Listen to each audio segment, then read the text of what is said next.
मैं बहुत नाराज थी, देश से नाराज थी।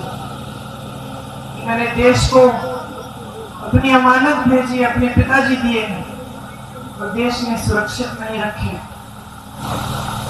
मैं नाराज थी, दुखी थी।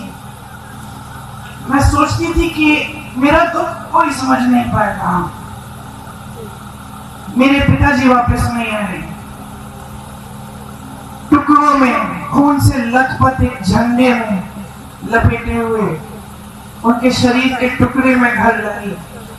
मेरी टूटी हुई माँ सालों के लिए ठीक नहीं हुई। उन्होंने पहले ही इंदिरा जी की हत्या का सदमा देखा था, अब अपने पति को खो डाली।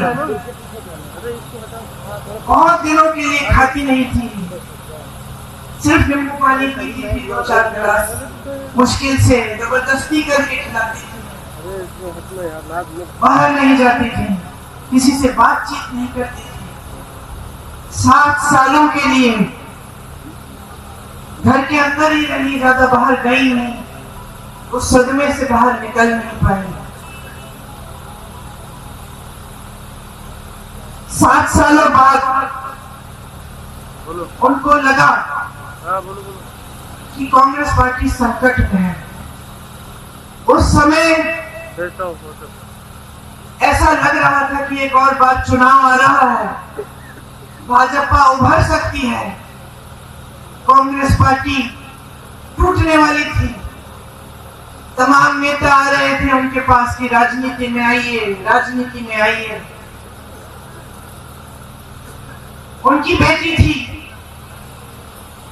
बहुत कष्ट देखा था उनका।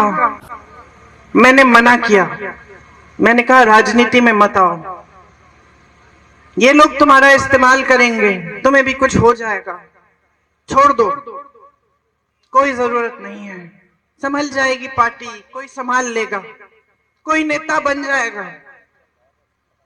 मां ने बात नहीं सुनी। मुझे कहा कि ये जो चित्र है तुम्हारे पिता का, जो मेरे कमरे में दीवार पे लटका है, इसको मैं नहीं देख पाऊंगी। अगर आज मैं मुंह मोड़ लूंगी, पार्टी के लिए आगे नहीं बढ़ूंगी, तो मैं इनको क्या जवाब दूंगी, मैं अपने आप को क्या जवाब दूंगी। तो आगे आई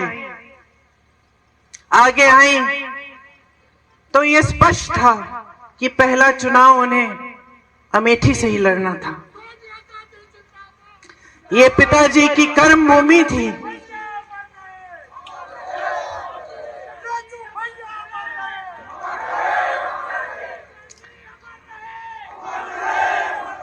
सच बताओ तो जब ये तय हुआ कि वो चुनाव लड़ेंगी अमेठी से, तो एक शाम को उन्होंने मुझसे कहा, प्रियंका कैसे करूंगी, मैं तो कभी चुनाव लड़ी नहीं हूं।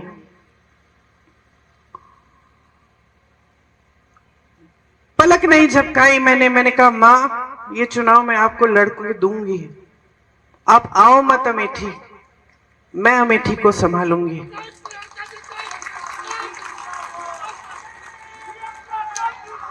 और मैं आपको बताऊं मैंने ये क्यों कहा, क्योंकि मैंने आपको बताया कि जब मेरे पिताजी शहीद हुए तो मैं नाराज थी, दुखी थी। मुझे ऐसा लगता था कि कोई मेरा दुख नहीं समझ सकता। लेकिन फिर कुछ हुआ। उनके अंतिम संस्कारों के बाद हम अस्थि विसर्जन के लिए इलाहाबाद आए, ट्रेन से आए। वो ट्रेन यहां अमेठी और रायबरेली से गुजरी।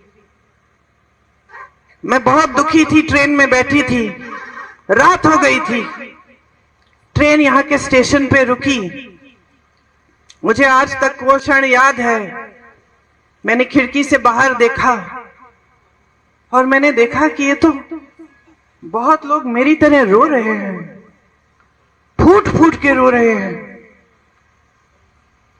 तो मुझे यह एहसास हुआ कि जो दुख मुझे महसूस हो रहा है वो तो यहाँ की जनता को भी महसूस हो रहा है। यहाँ के जो कार्यकर्ता थे, जो सारे इंतजार कर रहे थे बीच रात में कि राजीव जी को एक अंतिम बार देखेंगे, उनकी अस्थियों को देखेंगे, श्रद्धांजलि देंगे, उन सब के दिलों में वही दुख था जो मेरे दिल में था। आपने मेरे दुख के पल में आपने मेरा साथ दिया। मैं समझी कि मैं अकेली नहीं हूं इस दुनिया में, कि सिर्फ मुझे दुख नहीं हो रहा है, मेरे परिवार को दुख नहीं हो रहा है, सिर्फ मेरी मां टूटी नहीं है, मेरे भाई नहीं टूटे हैं, लेकिन अमेठी की जनता मेरे साथ रो रही है, क्योंकि उनका भी भाई, उनका बेटा चले गया। इसीलिए जब मां ने कहा कि अमेठी से चुनाव लड़ेंगी, तो बगैर हिचकिचाए मैंने कहा मैं लड़वाऊंगी, क्योंकि मैं जानती थी कि जब मैं यहां चुनाव लड़वाने आऊंगी तो मैं अपने परिवार के बीच आऊंगी।